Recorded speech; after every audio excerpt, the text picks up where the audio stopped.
Hello, it's Martin here with Danny. We just lost 3-0 at home to AFC Totton. Thoughts on the game, mate? I'd say chewed up, spat out, beaten by a bigger, badder wolf. I've got no qualms in that whatsoever.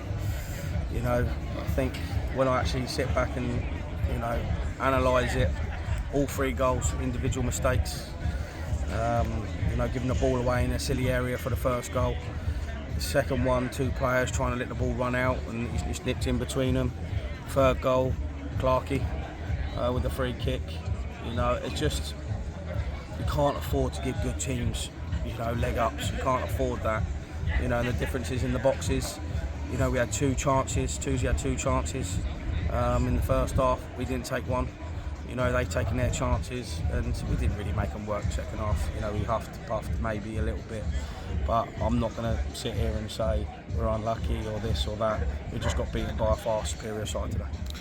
Yeah, I mean, you say we were unlucky, but if you take the individual mistakes out of it, we probably had better of the game, especially in the first half. Yeah, I thought we started off well enough, until the first mistake. I felt we did start well enough, but like I said, it's just one of them things. I just felt we felt flat today. I think, it's a little bit the sun's out, maybe a little bit holiday mode or something like that. That's just the way it kind of felt to me. I thought, we had such a good support in here, but supporters go off of performances and and action and things like that. So we couldn't get going. We didn't really spark the crowd into life. That's our fault. Like I said, but that's the level that this. This is the level that we're at. I look at AFC Totton, you look what they've done, you look at this squad they've got. I've known Jim, I keep banging on about it, I've known Jim pretty much all my football life. They've got one of the best, if not the best, managers stroke coaches in the division. And they're going to go on and, they're going to go and be a hell of a force in the level above. I solely believe that. There's not fluke, they beat us twice, handsomely twice. No team has really done that, really and truthfully. Obviously we've got 4 games left to go and we just want to try and finish off as strong as we can and try and take momentum into next year. Indeed, it's been a tremendous 2025 so far, and I think you must be really delighted with the way the players reacted to since. Yeah, of course. I think some may say that we should be where we are and we should have been there all season long. I'm going to say I agree with that to a certain extent. We didn't start the season off right. I got that bit wrong, all the way up until probably Dorchester away. I felt, I got it wrong.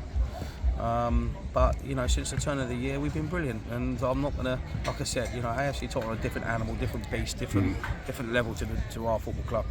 They hire at this precise moment in time, so I'm not going to sit here and mope about that. But we have turned the corner. The big annoying thing is once you turn the corner, you got to keep walking forward.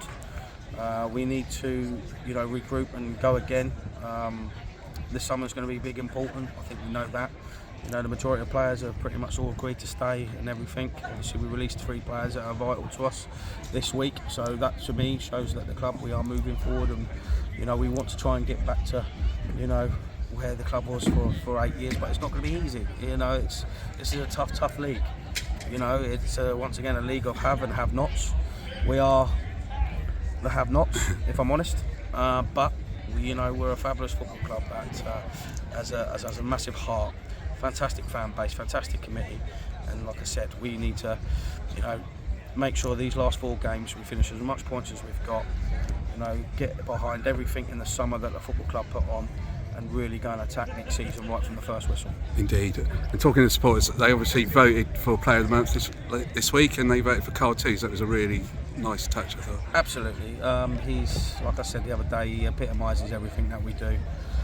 To lose his mum and then lose his father as well in the kind of the same week, just shows a remarkable man to turn up training to play today. A lot. I know 99.9% of people probably wouldn't have been here today. So yeah, no, I do. How much I love the kid. How much I think of him. And yeah, like I said, we're one big family. We get round him, we look after him, we make sure he's okay. We do our bit. I hope the supporter as well in the crowd is all okay as well. What happened?